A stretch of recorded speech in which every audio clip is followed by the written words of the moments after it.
Episode 6. அகிலனின் விதி. அகிலன் ப்ரொஃபசரின் லேபில் teleporting இயந்திரத்தில் அமர்ந்திருக்கிறான். அவன் முன் வந்த ப்ரொஃபசர், அகிலா, இப்ப நீ வாழ்ந்துகிட்டு இருக்கிற சைபர் கிரகம் மனுஷங்களுடைய கற்பனைக்கு அப்பாற்பட்டது. அங்க இருக்கிறவங்களுக்கு டெக்னாலஜி, டெலிபோர்டேஷன், சயின்ஸ் இது எல்லாம் என்னன்னே தெரியாது. அங்க அணு ஆயுத போர் கிடையாது, துப்பாக்கி கிடையாது, பொல்யூஷன், கரப்ஷன், டெமோக்ரஸி, கவர்மெண்ட் இப்படி எதுவும் கிடையாது. உன்னால அங்க உயிரோட இருக்க முடியும்னு நினைக்கிறியா? உன் அம்மாவும் தங்கச்சியும் உனக்காக காத்துக்கிட்டு இருக்காங்க அகிலா. அவங்கள பாக்கணும்னு உனக்கு ஆசை இல்ல? ஆசை இருந்தாலும் வர முடியுமா அகிலா உன்னால?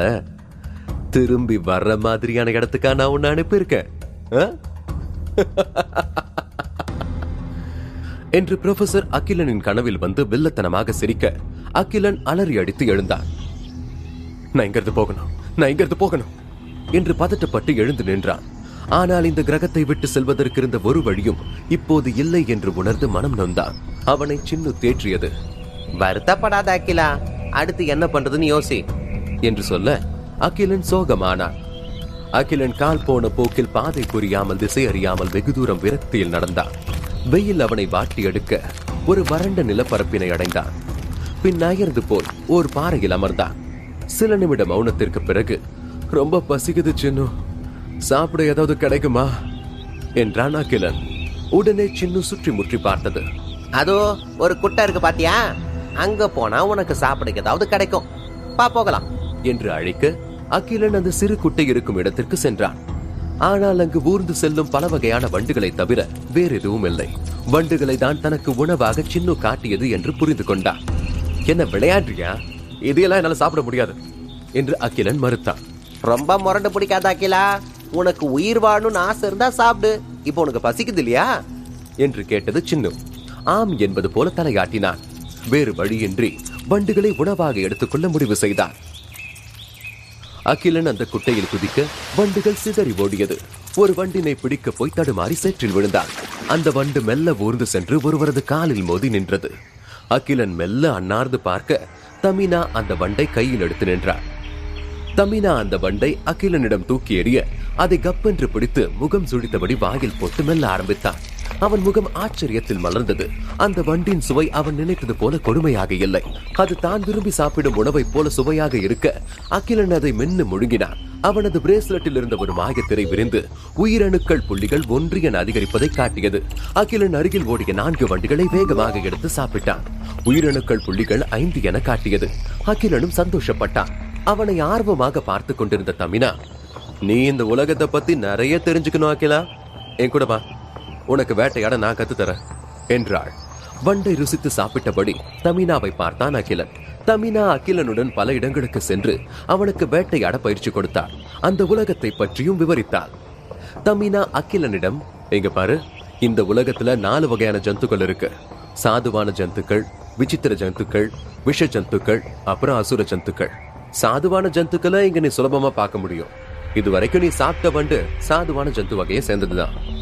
ஆனா அத வேட்டையாடி சாப்பிட்டா உனக்கு சொற்பமான உயிரணுக்கள் தான் கிடைக்கும்.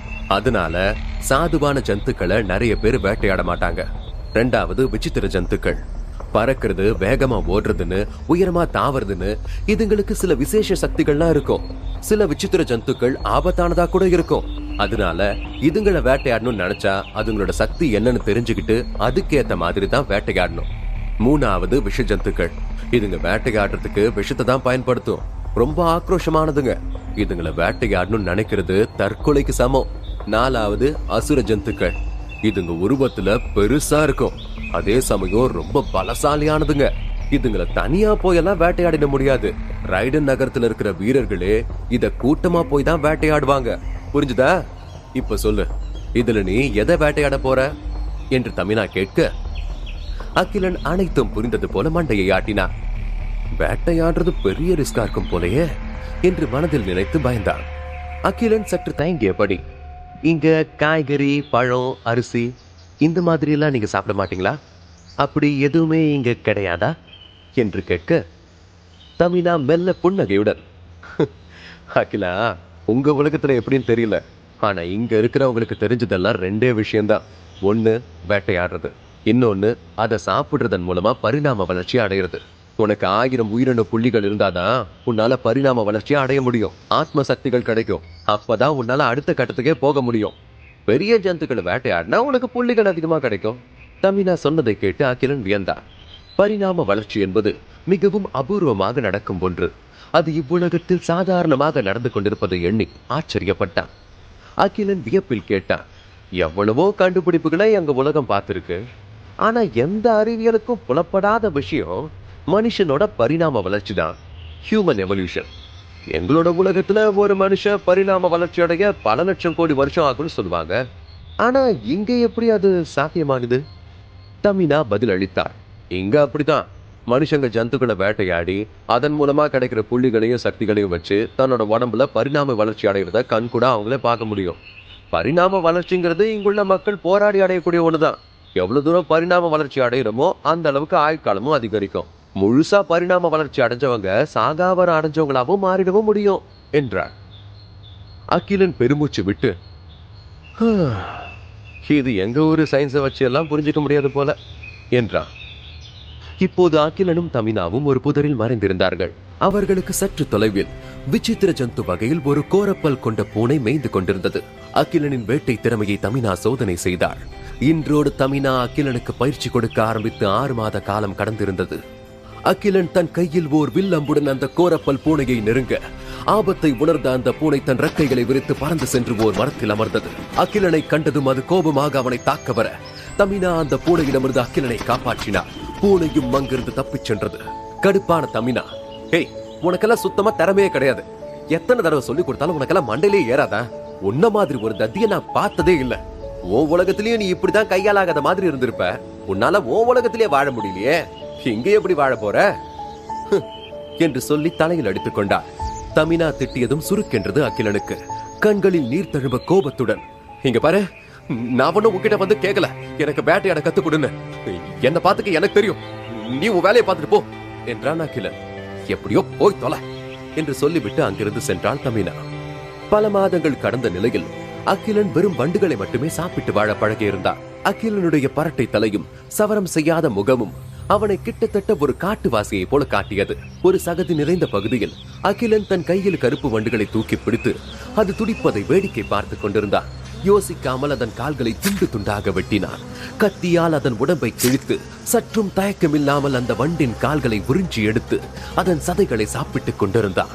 அவன் முன் மாயத்திரை விரிந்து உயிரணுக்கள் 79 என அதிகரிக்காமல் இருப்பதை காட்டியது. அவனது ஆயுட்காலம் 200 உயர்ந்திருந்தது.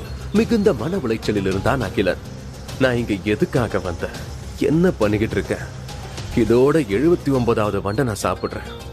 ஒரே மாதிரியான வண்டுகளை மட்டுமே சாப்பிடுறதுனால எனக்கு உயிரணு புள்ளிகளும் ஏற மாட்டேங்குது. இப்படியே இன்னும் எத்தனை நாளைக்கு இந்த சின்ன வண்டுகளை மட்டுமே வேட்டையாடிக்கிட்டு இருக்கிறது என்று புலம்பிக் கொண்டிருந்தான். அப்போது அவனுக்கு அருகில் ஒரு பொன்னிற வண்டு ஊர்ந்து வருவதை கவனித்தான். அகிலன் முதலில் அது ஒரு கருப்பு வண்டு என்றுதான் நினைத்தான். ஆனால் கூர்ந்து கவனிக்கும் போதுதான் தெரிந்தது அது ஒரு பொன்னிற வண்டு என்று. அதன் மேல் தோல் தங்கம் போல மின்னியது. அதனுடைய கண்கள் பெரிதாக மிக தெளிவாக இருந்தன.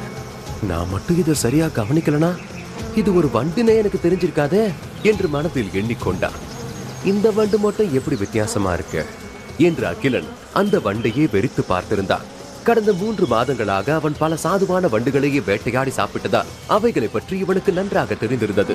அதனுடைய மங்கிய பார்வையும் குறைந்த கேட்கும் திறனும் அதன் அருகில் சென்றால் கூட அவைகளால் ஆபத்தை உணர முடியாது.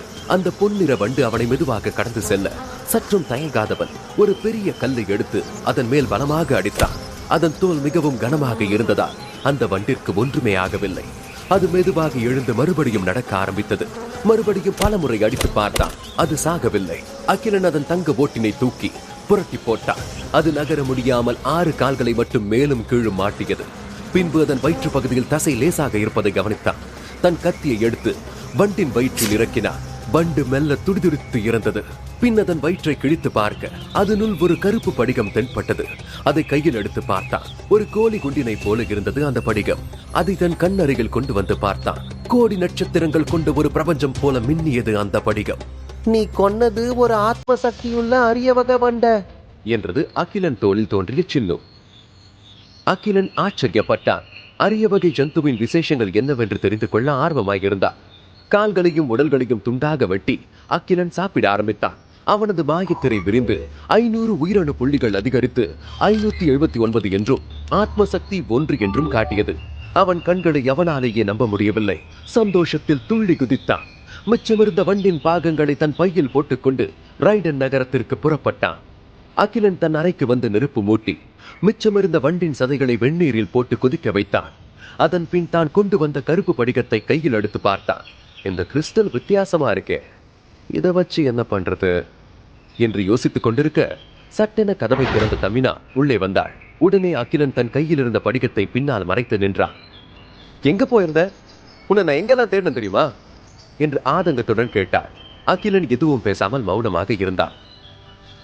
தமினா மேஜையில் ஒரு பெரிய கறி துண்டினை வைத்துவிட்டு, இதை உனக்காக தான் எடுத்துட்டு வந்தேன், சாப்பிடு. அகிலா, இனிமே இதுதான் உன்னோட உலகம், அதை புரிஞ்சுக்கிட்டு வாழப்பாரு என்று சொல்லிவிட்டு அங்கிருந்து சென்றாள். தமினா போய்விட்டதை உறுதி செய்து பெருமூச்சு விட அவன் பின்னால் வைத்திருந்த படிகத்தை லபக்கென்று நாக்கால் கவ்வி முழுங்கியது. ஜன்னல் அருகில் அமர்ந்திருந்த ஒரு தவளை முகம் கொண்ட நாய். அகிலன் அதிர்ச்சி அடைந்தான். உடனே என்ன செய்வது என்று தெரியாமல் அந்த ஜந்துவை பிடித்து தன் அறையில் இருந்த ஒரு கூண்டில் போட்டு அடைத்தான். அந்த கூண்டுக்குள் இருந்த தவளை ஆக்ரோஷமானது. அதன் வாயில் கோர பற்கள் வளர ஆரம்பித்தன. கால்களில் கூர்மையான நகங்கள் தோன்றி கூண்டினை பிராண்ட ஆரம்பித்தது. கோபத்தில் ஊறி ததும்பிய கருவிழிகள் பெரிதாகியது. அப்போதுதான் அவனுக்கு புரிந்தது, அவனுக்கு கிடைத்தது ஒரு அற்புதமான படிகம் என்று. அதை வைத்து சாதுவான ஜந்துக்களை கூட பரிணாம வளர்ச்சி அடைய வைக்க முடியும் என்றும், அப்படி பரிணாம வளர்ச்சி அடைந்த ஜந்துக்களை கொல்வதன் மூலமாக அதிகமான உயிரணு புள்ளிகளை பெற முடியும் என்றும் அகிலன் தெரிந்து கொள்ள உடனே பாக்கெட் எஃப்எம் ஆப்பை டவுன்லோட் செய்து கேளுங்கள். கிபி 2500 முகம் கொண்ட கோர நாய்.